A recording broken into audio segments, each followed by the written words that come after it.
Bismillahirrahmanirrahim, salam alaikum wa rahmatullahi wa barakatuh. 355 leçons et la première d'entre elles concernant le Coran.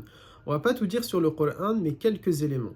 Le Coran, c'est quoi? C'est la parole d'Allah Azza wa Jal. En réalité, le livre que l'on tient entre nos mains, par exemple celui-ci, son véritable nom serait, alors pas celui-ci puisqu'il est traduit en français, mais admettons ce serait un mushaf que j'ai uniquement en langue arabe, son véritable nom alors ça devient Mushaf Uthman, le livre de Uthman. Pourquoi le livre de Uthman? Car le Coran, imaginons celui que je tiens entre les mains, il est 100% en langue arabe. Le Coran, c'est uniquement la parole de Allah Azza wa Jal qu'il y a à l'intérieur.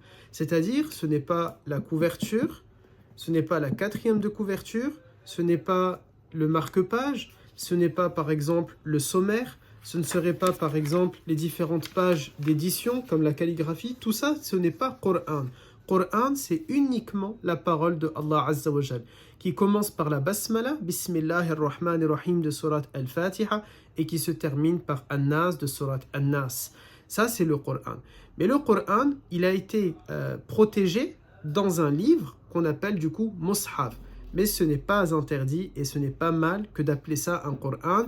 Le Coran, vous voyez, on le dit de cette manière-là. Mais son véritable nom, en réalité, il s'agit d'un Mushaf.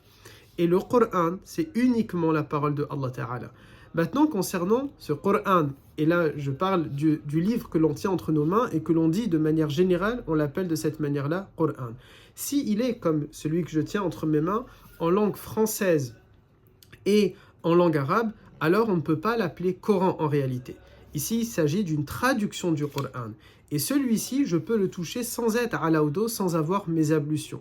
En revanche, s'il est 100% en langue arabe, alors il devient un véritable Coran et un véritable Mushaf. Et à ce moment-là, je ne peux pas le toucher sans être à l'audo, sans avoir mes ablutions. Pire encore, je ne peux rien mettre au-dessus du Mushaf, à part un autre Mushaf. C'est-à-dire que s'il est posé comme ça dans ma bibliothèque, je ne peux poser qu'un autre Coran par-dessus qui est 100% en langue arabe. Et si j'ai plusieurs mushaf entre les mains, certains en langue arabe, certains en langue française, si j'ai plusieurs Corans en langue française et en langue arabe, alors c'est toujours celui qui est 100% en langue arabe qui doit être au-dessus des autres et non pas l'inverse. Barakallahu fikum, wassalamu alaikum wa rahmatullah.